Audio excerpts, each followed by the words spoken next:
¿Alguna vez te has preguntado de dónde salen los hospitales o cómo es que nacieron? Porque, ojo, los hospitales que conocemos hoy en día, con médicos, tecnología y todo eso, no nacieron para curar.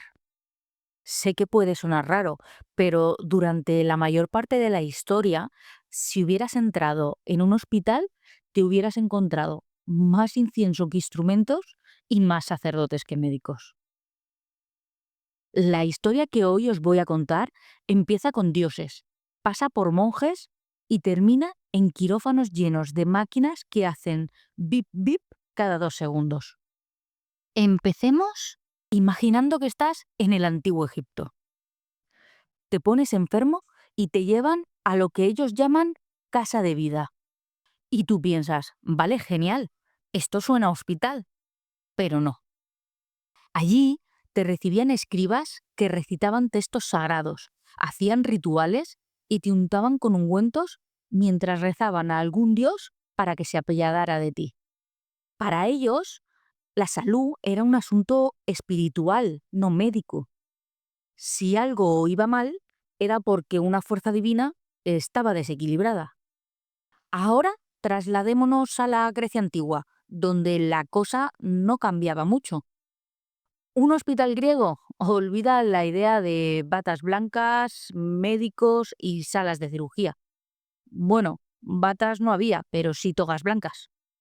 Piensa en un templo bonito, rodeado de columnas, con peregrinos durmiendo en el suelo esperando recibir en sueños el mensaje de Asclepio, el dios griego de la medicina, y sacerdotes que interpretaban esos sueños como diagnósticos. Baños rituales, ofrendas, plegarias, todo formaba parte del tratamiento. Era un sistema imperfecto, sí, pero tenía una lógica. Para ellos, sanar era un proceso espiritual, no científico. Mientras tanto, a miles de kilómetros en China, la idea de la salud estaba profundamente unida a la filosofía. Para ellos, el cuerpo no era solo carne y huesos, también era energía, equilibrio y flujo de vida. Para entenderlo de una forma sencilla, los hospitales chinos no eran lugares de curación intensiva, sino espacios donde armonizar cuerpo y espíritu mediante hierbas, masajes, acupuntura y dieta. Para ellos, la medicina era una parte más del orden natural del mundo. Y a estas alturas algo va quedando claro. Y es que durante miles de años la humanidad intentó curar incluso antes de entender con lógica qué era la medicina. Durante siglos, la salud se estaba entendiendo como algo sagrado, misterioso, casi impredecible. Y por ello, los hospitales, o bueno, sus primeras formas, eran más templos que centros sanitarios. Pero todo iba a cambiar con la llegada de una idea tan simple como revolucionaria. La idea de que cuidar a los enfermos era un deber moral. Con la expansión del cristianismo, el enfermo dejó de verse como un castigo divino y se convirtió en alguien que debía ser atendido, acompañado y protegido. Este concepto ahora nos parece algo lógico, pero en su momento cambió la historia. Los primeros hospicios cristianos quizá no podían curar enfermedades graves, pero sí hacían algo totalmente nuevo. Acogían a las personas por el simple hecho de necesitar ser cuidadas. Pobres, ancianos, viudas, peregrinos, heridos, todos eran atendidos en espacios comunes donde se daba comida, cama y compañía. Por primera vez, la salud se estaba convirtiendo en un servicio social, no solo religioso. Y sí, estos hospicios evolucionarían hasta llegar a los primeros hospitales medievales. Pero no nos engañemos, todavía no eran hospitales en el sentido moderno de la palabra. Eran enormes salas con camas alineadas donde convivían monjes, viajeros y enfermos, todos bajo un mismo techo. Su prioridad empezó siendo la de cuidar, no la de curar. Sin embargo, al mismo tiempo, en el mundo islámico empezaron a aparecer instituciones radicalmente diferentes. Los bimaristanes. En ellos sí había médicos formados, había historiales clínicos, salas separadas por enfermedades, farmacias internas e incluso hay registros que indican que había supervisión administrativa para garantizar el buen funcionamiento de todo. Por primera vez, la atención sanitaria se estaba organizando científicamente. Los médicos enseñaban a estudiantes, los tratamientos se registraban por escrito. Existía el interés real por comprender si algo funcionaba o no. Era un nivel de sofisticación que Europa tardaría siglos en implementar. Y con el paso del tiempo, este conocimiento no quedó aislado. A través del contacto cultural, el comercio y la expansión del conocimiento, muchas de estas ideas terminaron llegando a Occidente. Y fue cuando Europa entró en el Renacimiento que encontró inspiración en esta forma de entender la salud. El Renacimiento no solo trajo arte y filosofía, también trajo metodología. Por primera vez, los hospitales europeos se convirtieron en lugares de observación y estudio.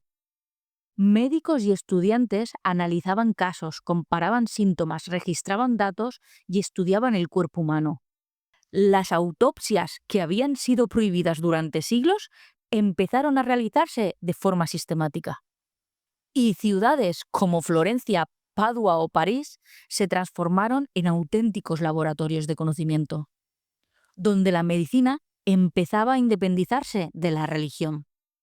Pero como casi siempre pasa en la historia, la realidad también golpeó con fuerza. Cuando llegó la peste negra y otras grandes epidemias, quedó claro que los hospitales europeos eran completamente insuficientes. Estaban hacinados, faltaba higiene, realizaban prácticas ineficaces y había escasez de personal. El sistema colapsó una y otra vez. Era evidente que hacía falta algo más. Y ese algo llegó cuando la ciencia empezó a mirar la salud con otros ojos. A partir de los siglos XVII y XVIII, los hospitales iniciaron un cambio profundo. Dejaron de ser lugares de caridad para convertirse en centros de conocimiento y práctica médica. La anatomía moderna permitió comprender cómo funcionaba realmente el cuerpo.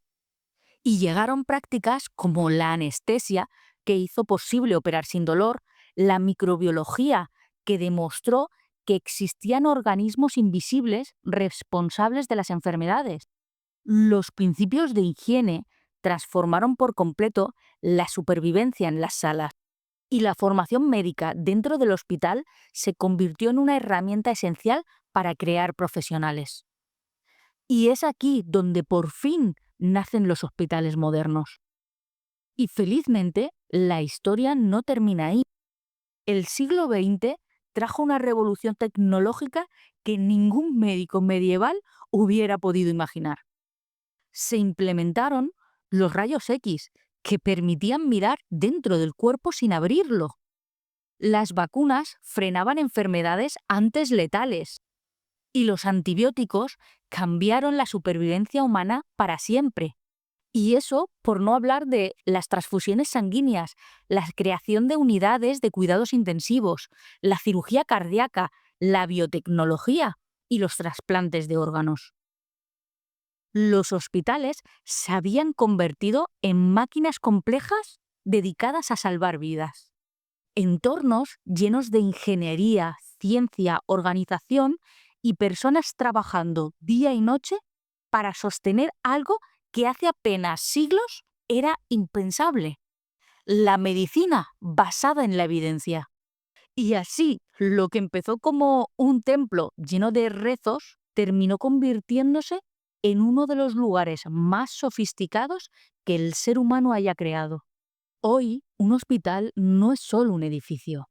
Es el resultado de miles de años de rituales, cuidados, errores, descubrimientos, pero sobre todo de humanidad. Porque aunque la tecnología es impresionante, nunca debemos olvidar que los hospitales se crearon por el deseo humano de aliviar el sufrimiento. Si te ha gustado este vídeo y mi forma de contar la historia, puedes darle like al vídeo, suscribirte a mi canal y dejarme tus comentarios. Muchas gracias por quedarte hasta el final. Nos vemos en el próximo vídeo.